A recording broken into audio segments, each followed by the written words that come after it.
We all have one thing in common, brethren. We are alive. I'd like to share an intention of prayer which was given to me with some urgency just before I came on the altar from people who've come a long way. There's a little child who's only 13 who's fighting now on the frontier between life and death on life support. His name is John O'Donnell. So you know that the Lord has promised that we're 2 or 3 agree on earth. But what they will ask, it will be granted. So in the Lord's name, we ask that this will happen, that he will be spared, not taken before the time. John. So we have a little bit of time left, my friends, until it's our time to go. And the countdown, this time it's sexagesimal, 60 days before Easter, reminds us of the approaching crunch. The theme of this day goes back to very ancient times. It's all about the apostle to the Gentiles for historic reasons. As you know, in the time leading up to Easter, each of the very large number of ancient churches in Rome has a stazio, a place where the clergy of Rome would have gone and celebrated the sacred mysteries. And in fact, as students in Rome, we would do that in Lent, going from stazio to stazio on the weekdays of Lent, and therefore one gets to know these churches very well and would feel the contact with the ancient centuries passing by on the old altars. This was St. Paul outside the walls, and therefore it's all about St. Paul. The very long reading of the story of the self-defense of Paul, and then the gospel about the word of which he was the expert. The word. The word. Do you know the power of a word? Some of you are married. You would have heard one day in your youth, you would have either uttered it or accepted it. Will you marry me? And then you would have pronounced a word at the altar. I will, I will. Sacramental words. And words all through our life orientate. Words are sharp or soft, hurting or healing. Do you know that nowadays young people just like that cancel a long relationship by a text? It's vicious. They can't face the person face to face, and so a long way away a text goes into the atmosphere and hurts and breaks and can actually even lead to depression and suicide. Just a noise in the air by text. There's a lot of cyberbullying going on, as you know. And there's a lot of holy blogging, which is a bit sharp-edged as well. You don't have to go there. Take the scriptures and the Blessed Sacrament, it's more peaceful for your soul. But I want to dwell for a few moments on the power of the word, which, by the way, we are being deprived of. Without criticizing, I just noticed that the other day I was at an ordination, and it was that of a deacon, who of course is ordained for the word. But I did notice that there was an underlying current, that there was a hint that homilies should not be long, and it was repeated indirectly. I thought, that's interesting. We're ordaining here somebody who's going to be ordained for the word, but not taught to preach for more than 5 minutes. Now, multiply that by Ireland, and we're in serious trouble. What's going on? Those who still go to Mass on a Sunday will get a few thoughts. Maybe a story. Maybe, if possible, a joke.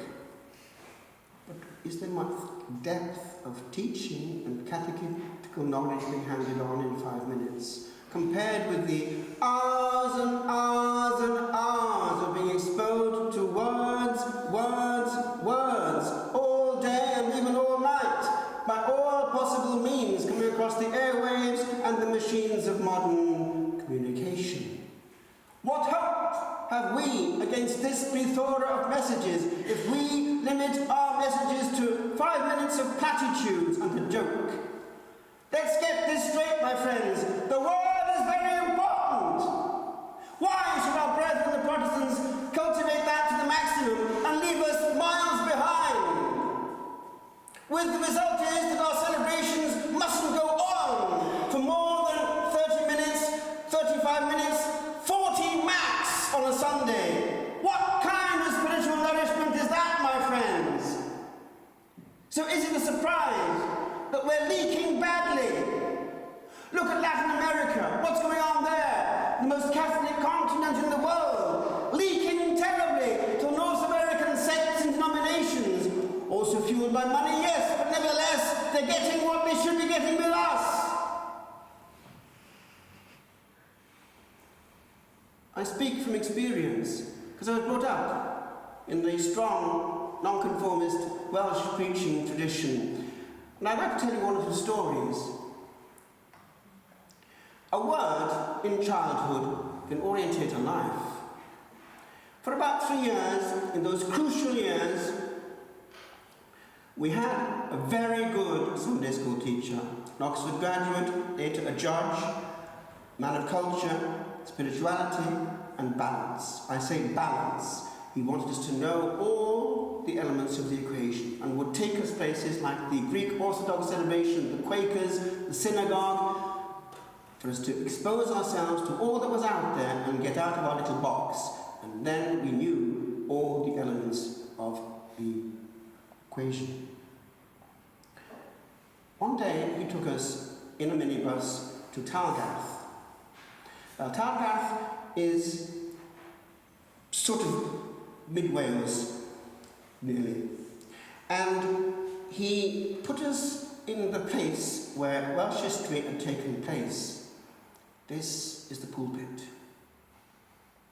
And it happened on the 30th of March, 1735.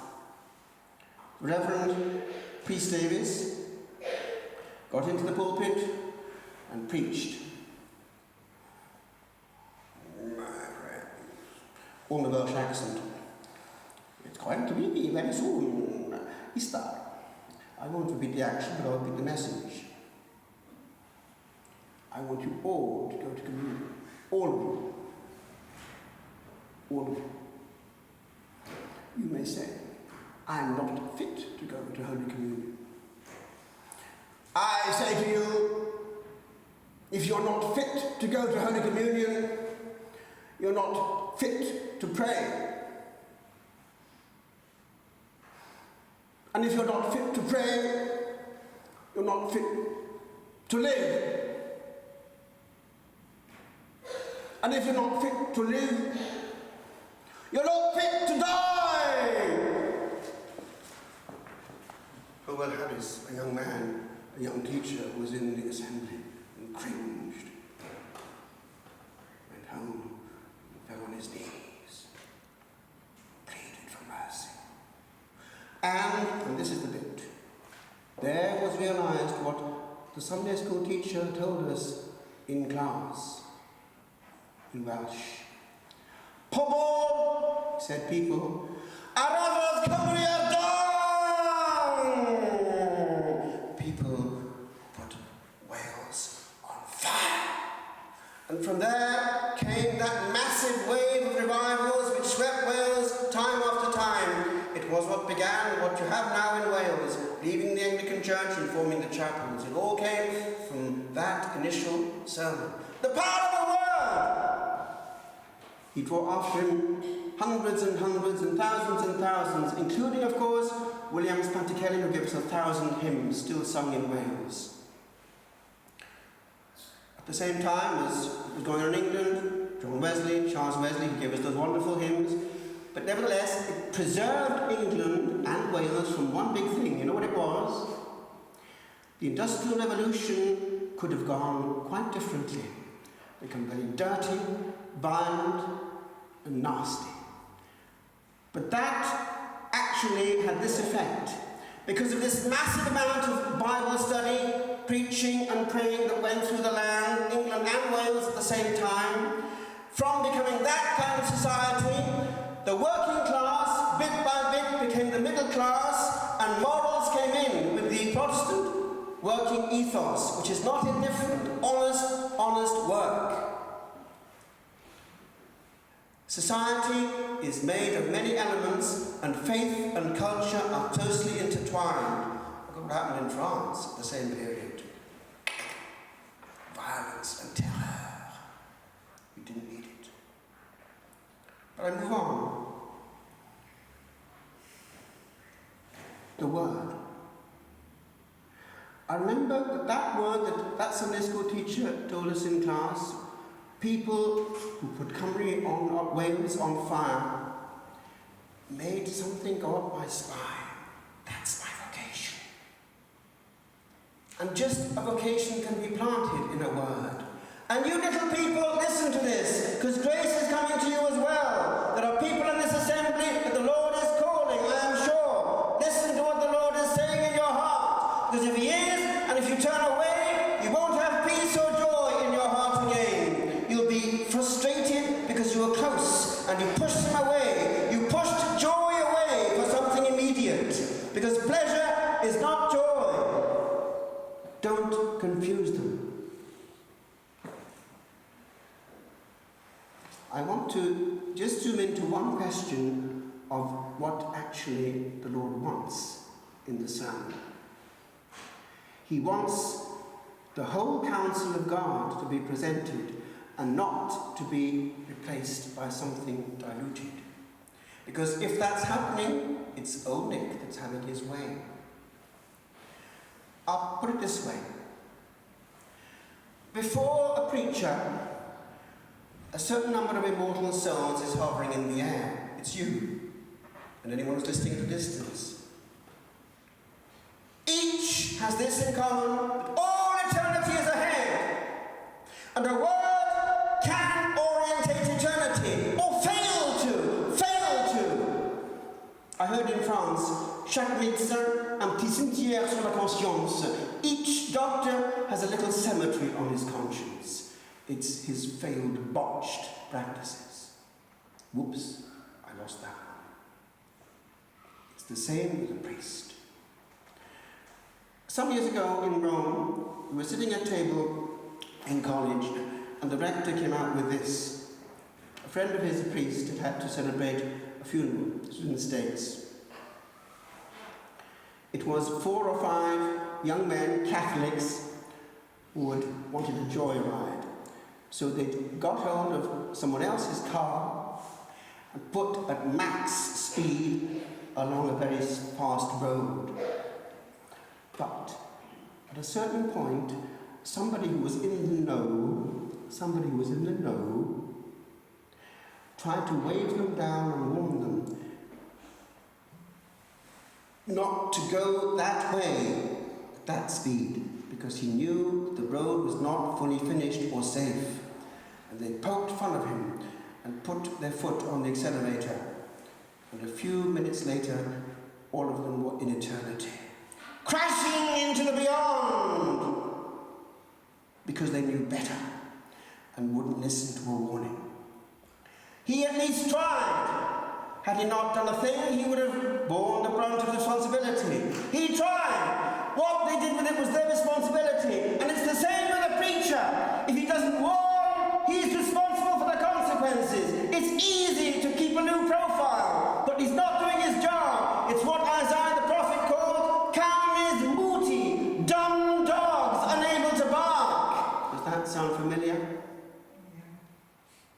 And so, my friends, anything that we do or do indirectly must be under the Lord's blessing and not ambiguous. Yes, we welcome everyone with the charity of Christ and never give the impression that someone is beyond the pale. Of course, we pray with people, we pray even over people, but we don't bless directly what is actually foul. The Lord didn't do that at Sodom. He warned by clear language. And we must do the same, always with the charity of Christ, but never in any way encourage people to go on that dangerous road which leads to the accident at the end, which is a crash landing with unprepared eternity. And so, my friends, a word has power over heaven and hell.